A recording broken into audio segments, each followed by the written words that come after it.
So we're headed into some really dark times, and we're going to be seeing a huge uptick, not only in military preparations for war, as in World War III, but also an uptick in violence and what I call just senseless violence. And it has to do with the second seal of Revelation chapter 6. So we're going to be talking about that and a whole lot more in this video.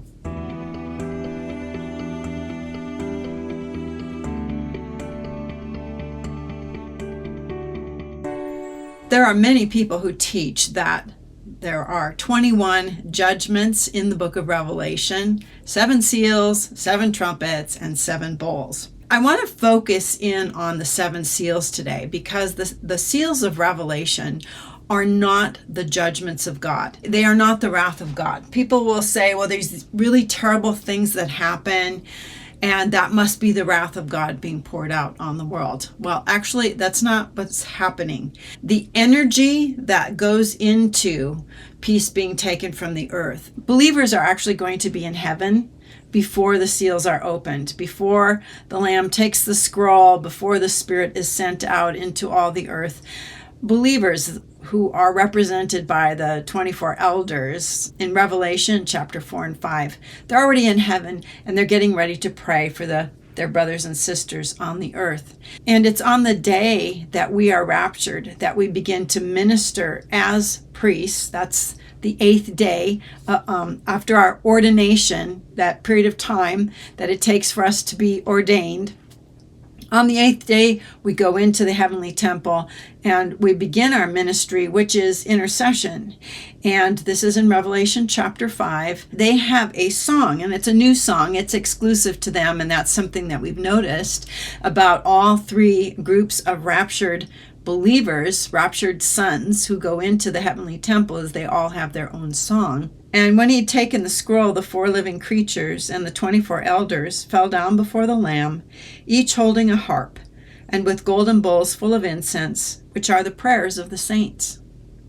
And they sang a new song, saying, Worthy art thou to take the scroll, to open its seals, for you were slain, and by your blood didst ransom men for God, from every tribe and tongue and people and nation, and have made us a kingdom of priests to our God, and we shall reign on earth. We see the elders with the golden bowls of incense. The rest of the story, okay, if we're following a storyline, which Revelation has a whole bunch of different kind of conventions that it's using to help us understand what the whole scenario is. There are storylines that we can follow, and then there are what I call lists. Like there's a list of the 7 seals. Just because this is the order in which they will happen, all of the seals that are listed, except for number 7, all of these are listed in Revelation chapter 6. And a lot of people assume that all of these have to happen before we get the events in Revelation 7, but that's not true. That is not true. It's just the order, and then there are other clues that we can use to help us pinpoint like where on a timeline these things go.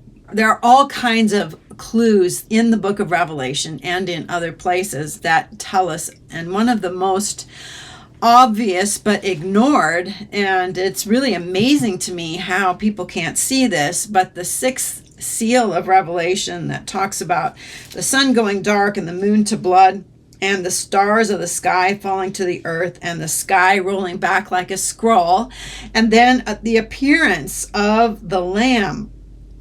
People on earth will be able to see Jesus and God in the heavens. They'll be able to see them. And this is what they say: Fall on us and hide us from the face of him who is seated on the throne and from the wrath of the Lamb, for the great day of their wrath has come. Now, this is a sign. This is a very interesting event that we read about in Matthew 24. And so when the disciples were asking about a sign, what is the sign of your coming? People, it's like they can't see. It's like they can't understand even just how to follow the clear text here. And so they get into, well, there's, earthquakes and wars and rumors of wars and all of that. But Jesus is really clear and even uses the word sign. Disciples want to know, when are you coming so that you can set up your kingdom to rule and reign? And the sign of his coming is in Matthew 24. We'll start with verse 29. Immediately after the tribulation of those days. Okay, this is after the abomination of desolation, after the remnant has fled into the wilderness, after the tribulation of those days. The sun will be darkened, the moon will not give its light, and the stars will fall from heaven, and the powers of the heavens will be shaken. And then will appear the sign of the Son of Man in heaven. All right, so that actually gives us a placement for the sixth seal. It's after the abomination of desolation, but before the Lord comes in glory. This is the abomination of desolation. This is the Lord returning in glory. Sometime, we don't know when, is the sixth seal. Everything is in sequential order. Okay, it's all going to be in this sequence. So after the sixth seal will come the seventh seal.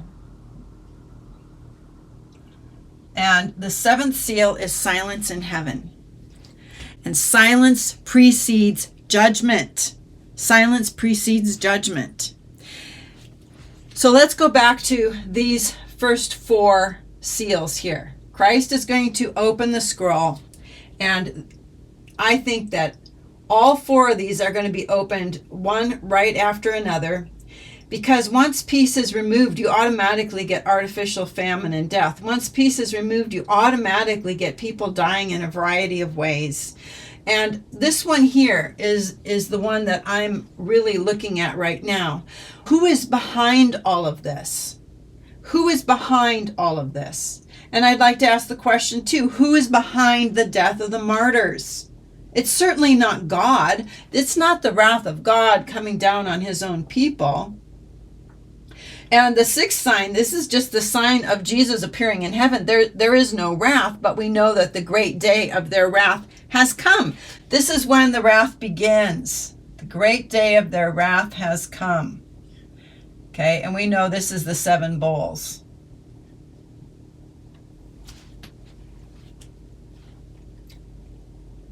Peace is removed from the earth. John didn't write the book of Revelation. John recorded it, and he was told to basically write it down the way that he got it, and that's what he did. And he gave it to the seven churches who were told, leave it as is, don't change anything about it, don't change it. They were to guard this testimony, they were to guard it and keep it. In the Old Testament, when prophets were inspired to prophesy or to speak for God, which is what prophecy is all about. It's about speaking for God, being his voice. They were moved by the Holy Spirit. That's what Peter says, that people were moved by the Holy Spirit to write and to say these things. In the case of the book of Revelation, though, this is very different. John was not moved by the Spirit to write these words. These words came from God the Father, who gave them to Jesus, who gave them to an angel, who gave them to John, who wrote them down and gave them to the seven churches and said, guard this, keep it just this way, don't change anything. So there is nothing about the book of Revelation that we're meant to take chronologically, as in chapter 1 goes before chapter 2, before chapter 3, before chapter 4. But what we do know is that anytime something is numbered, it will happen sequentially in that sequence, though not necessarily giving us a chronological insight into the whole end time plan. We know the fifth seal martyrs are going to be killed by the harlot. They're going to be killed by the harlot during a 10-day persecution. And this is very similar to what happened with Esther and Haman. There was a day that was determined when the Jews would be killed. And this is very similar to what's going to be happening. There's going to be an allotted 10 days of tribulation of killing Christians for their testimony. Because the testimony is revelation and they are going to believe it. Fifth seal martyrs are going to believe what the book of Revelation is saying. Mystery Babylon and the earth dwellers are going to hate Christians and kill them during 10 days. This is not the wrath of God, okay? Not the wrath of God. The sign of Jesus coming is the sign of the start of the wrath of God, and the silence that's in heaven is because silence always precedes judgment. Okay, all of this makes sense here. It all fits in, and it fits with what we read in Matthew 24 about the sign of the Son of Man. The sky is rolled back like a scroll, the sun turns dark, the moon to blood, the stars fall from the sky, and this is literal. This is not figurative or metaphorical. This is something that will happen. This is not the wrath of God. Seals 1 through 4 are not the wrath of God. Okay, I put down as seal number 1, the hero arrives. This is the person on the white horse, who I believe is the person, the seventh king, who will die, be indwelt by Apollyon, and come back as the eighth king, who is like the official Antichrist. He'll die at Passover and be raised 3 days later, just like Jesus. But this person on the white horse comes conquering and to conquer. He is a military victor. So whatever happens just prior to our rapture, this person will come out on top. He's going to be the victor. He's the hero. The hero and the harlot system are going to have a few weeks where they actually kind of work together, and then after that, the beast hates the harlot and will destroy her with fire, smoke, and sulfur. The Bible tells us that peace is removed from the earth. Peace will be removed from the earth because this is on our horizon. This is something that is coming.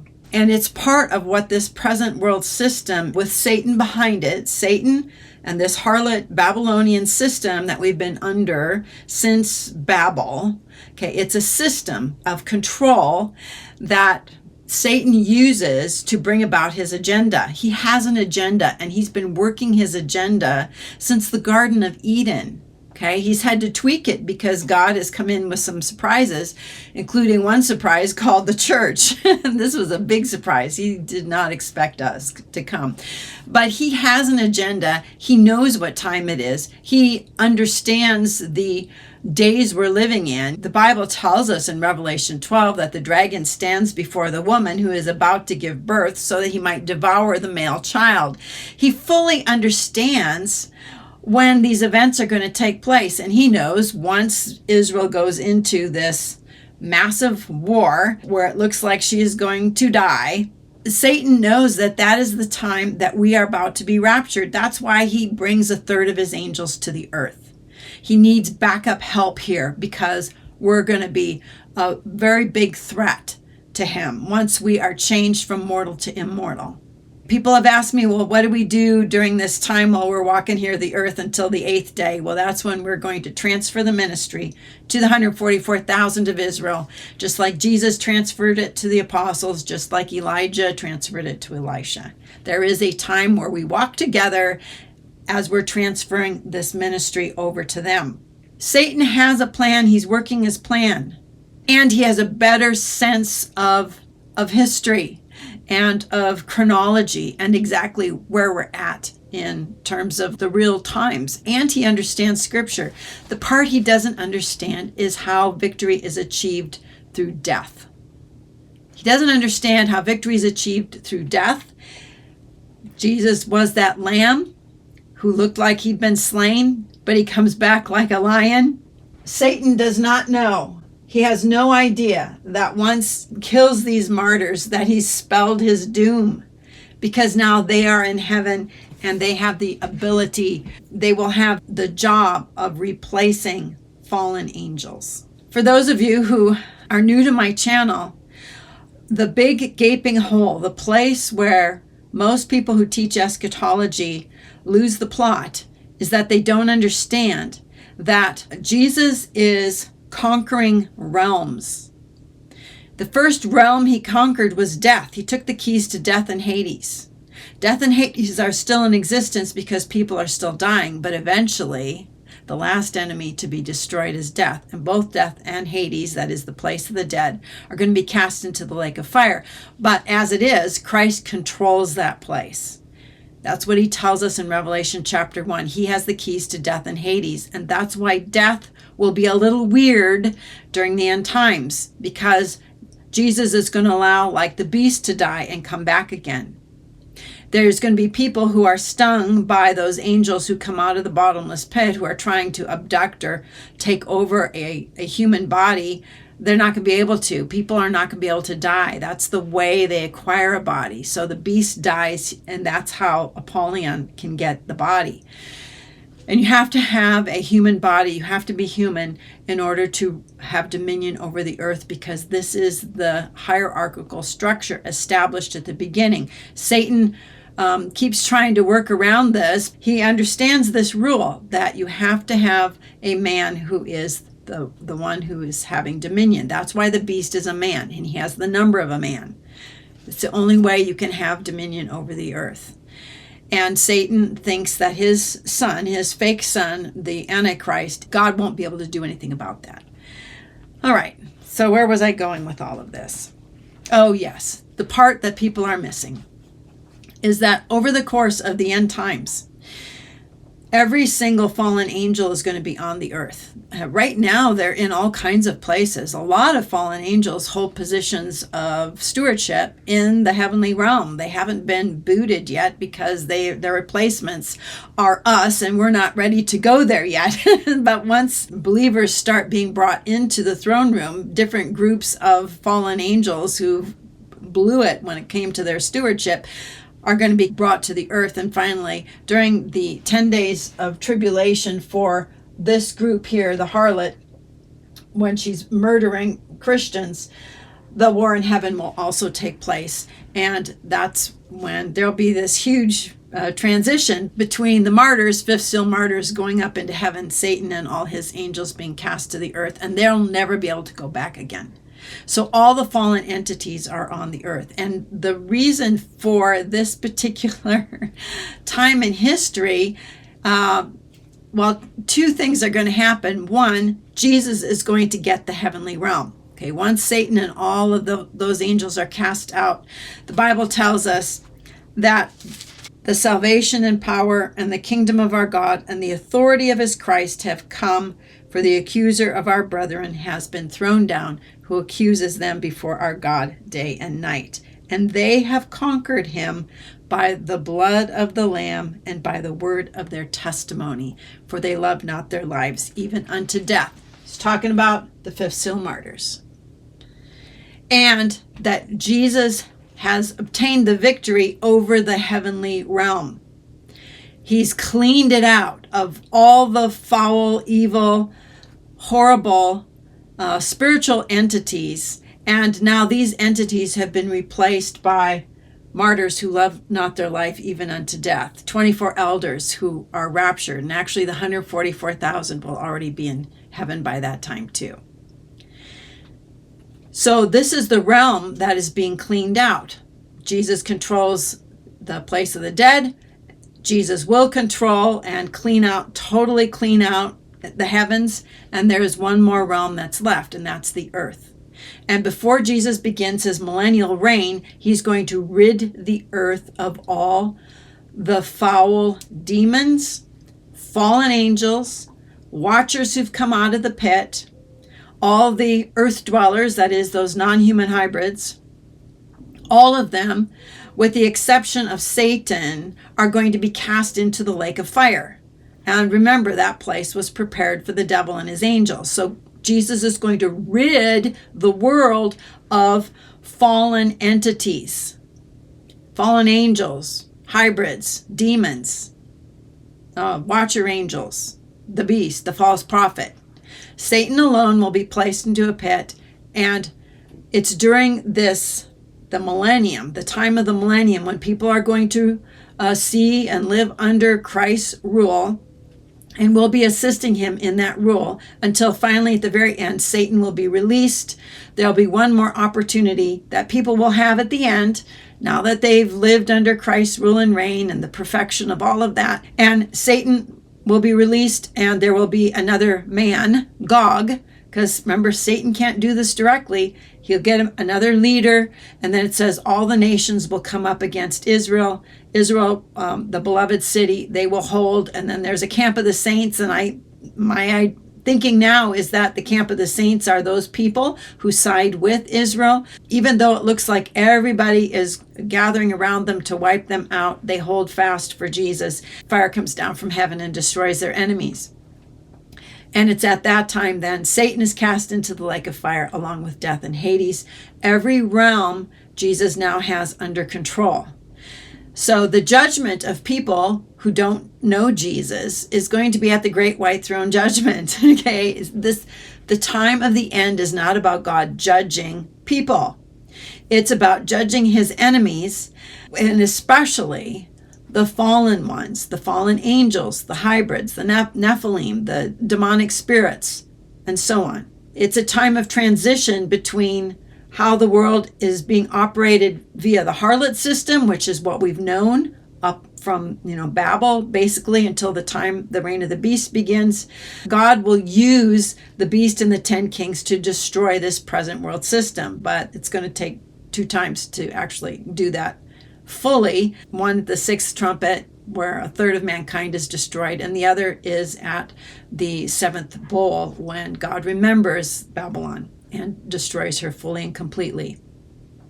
All right, so a lot of people don't really realize the reason why everything is going to be worse than the days of Noah is because even during the days of Noah, the only fallen entities who were on the earth were the watcher angels who married human women and the offspring they bore, the Nephilim. And then after the flood came and wiped everybody out, you still have the demonic spirits on the earth, but you don't have every single fallen angel here. And the fallen sons of God who were part of this deal, they were put in the pit. And this happened later too. It happened again where other incursions of fallen angels were trying to replicate what went on before this. But I think once they did that, they would be placed in the pit as well. Anyway, I digress. So Satan, he's pushing for the arrival of this hero, the man on the white horse, the 7th king. He's trying to push this out there. He's trying to push peace being taken from the earth. He's trying to push fake foods and artificial foods and destruction of the land and the seas and destruction of water and destruction of the air. He's behind all this because he wants to create famine. He hates people. He wants people destroyed. And the creation of a variety of ways that you can die. But Satan, using the harlot, which is this present world system, and it's also, we can think of the harlot as basically Western nations as well, because there's a sort of a dual understanding here. The harlot is Mystery Babylon, whoever has risen to the top to control the situation, to control the show, at least from our vantage point. And right now that's the Western nations who are doing that. And so the Western nations are basically considered the harlot, Mystery Babylon. And she will be destroyed at the 6th trumpet. But this is Satan's agenda here. This is his deal. He is pushing for all this to happen. He's pushing for it. And there are many demonically inspired people who want to kill people, and a lot of foul satanic agendas that don't get carried out because God does not permit them to. All of this is being held back. All of this is being held back. Let me show you from Revelation how it's being held back. Revelation chapter 7. After this, I saw 4 angels standing at the 4 corners of the earth, holding back the 4 winds of the earth, that no wind might blow on the earth or the sea or against any tree. These angels are on the earth, and their assignment is to hold this back. And you go, well, what do you mean hold back the 4 winds? We're not talking literally here. We're not talking about literal winds.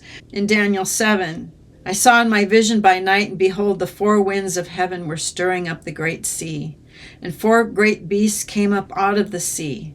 And it talks about these four empires. Well, actually, the leaders of the four empires. He's not talking about the empires themselves. He's talking about the ones who lead it, like Nebuchadnezzar. And then when you get down to verse 7, and after this I saw in the night visions, and behold, a fourth beast, terrible and dreadful, exceedingly strong.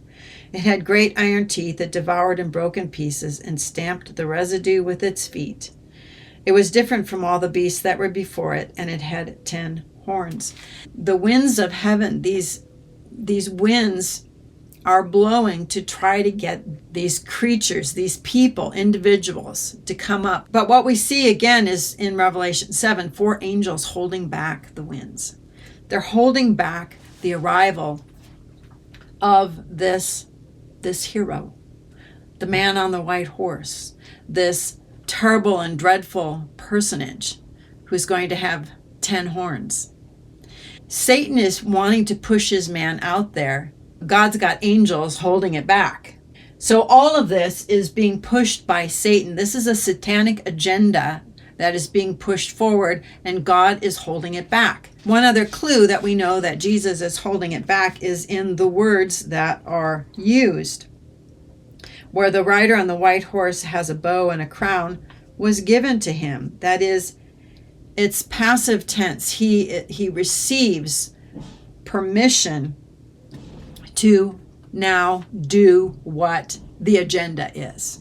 And then with the rider on the red horse, verse 4, and out came another horse, bright red. Its rider was given permission to take peace from the earth. So this is the language that's used. It's not like God is, using these to bring wrath. It's like all of a sudden what Satan has wanted to do, he's now being given permission to do.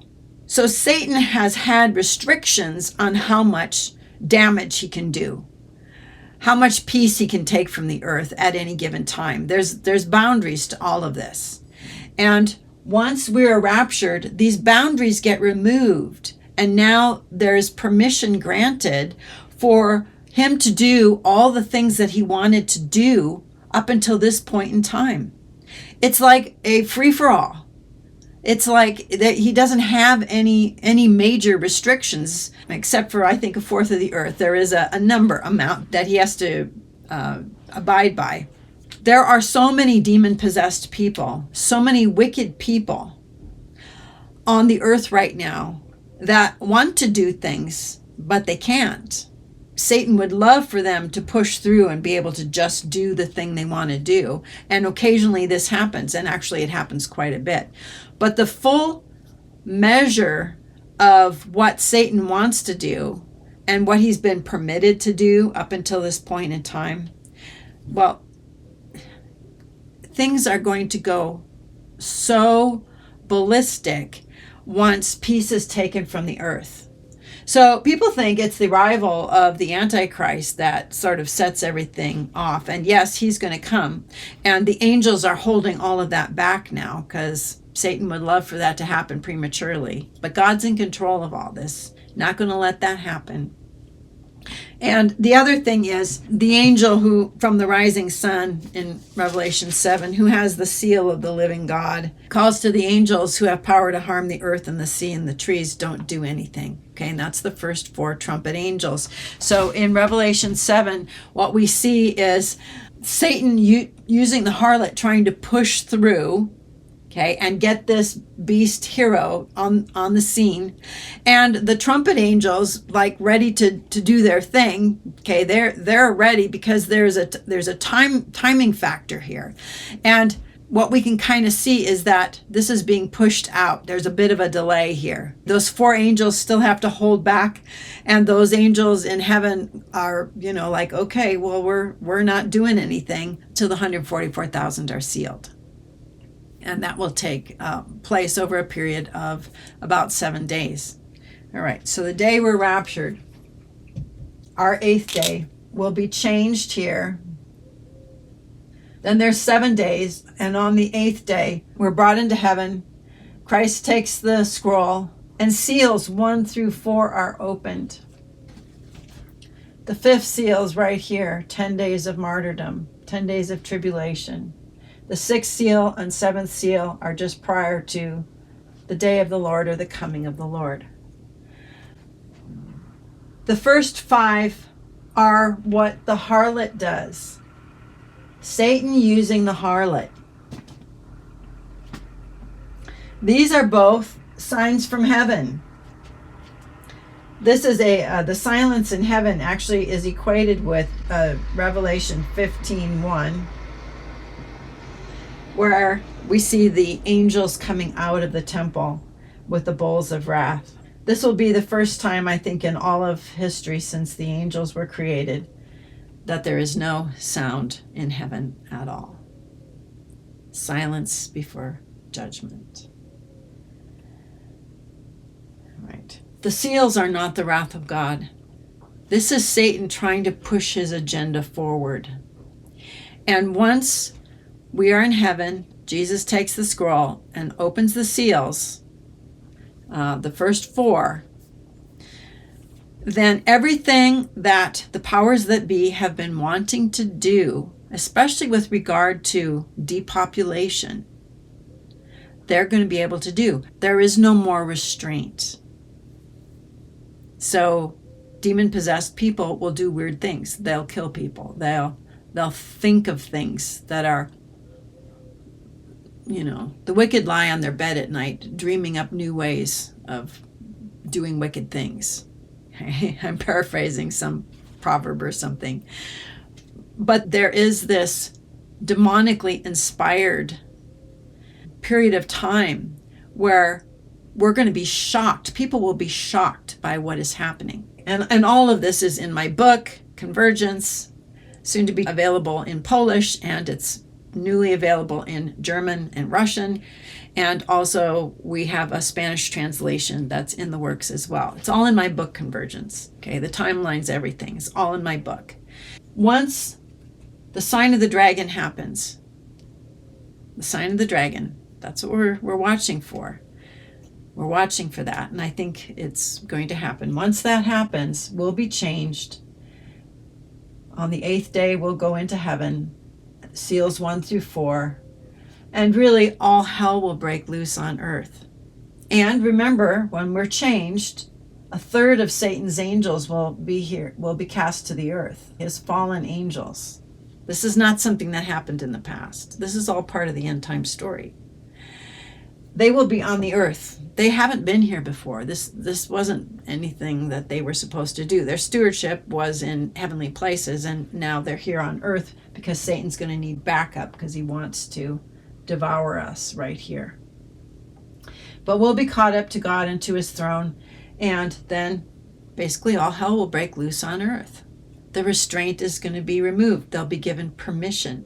And there's limitations, again, permission. When it comes to how much food will cost, you can still get X amount of food for a denarius.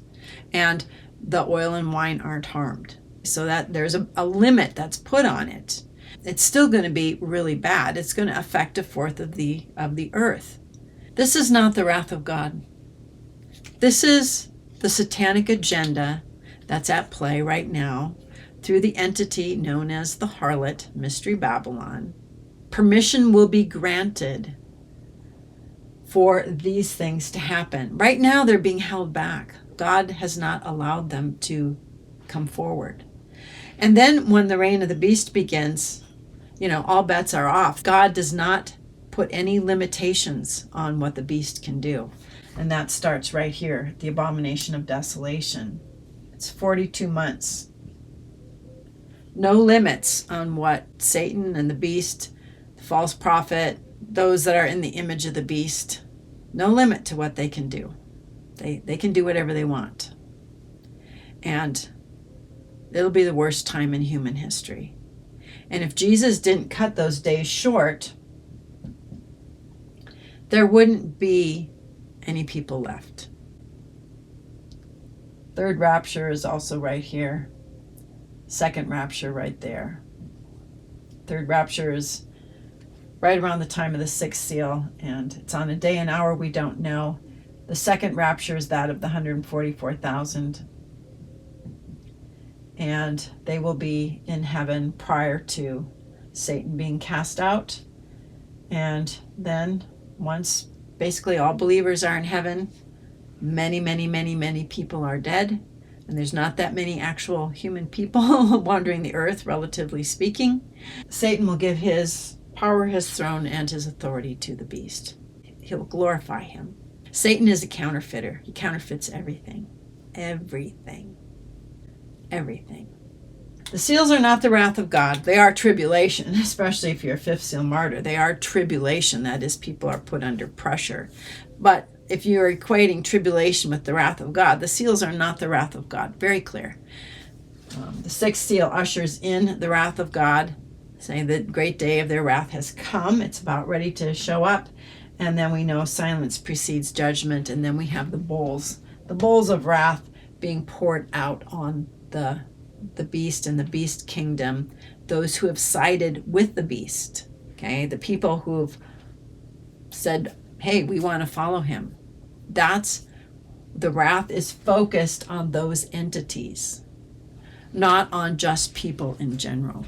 So I guess what I'm trying to say is that Satan is pushing right now. He is pushing this. He's pushing to have peace removed from the earth. He is pushing an artificial famine. He's pushing all this stuff forward so that when he finally gets permission to take it to the next level, he's all ready to go. He's loaded for bear. That's what's going to happen.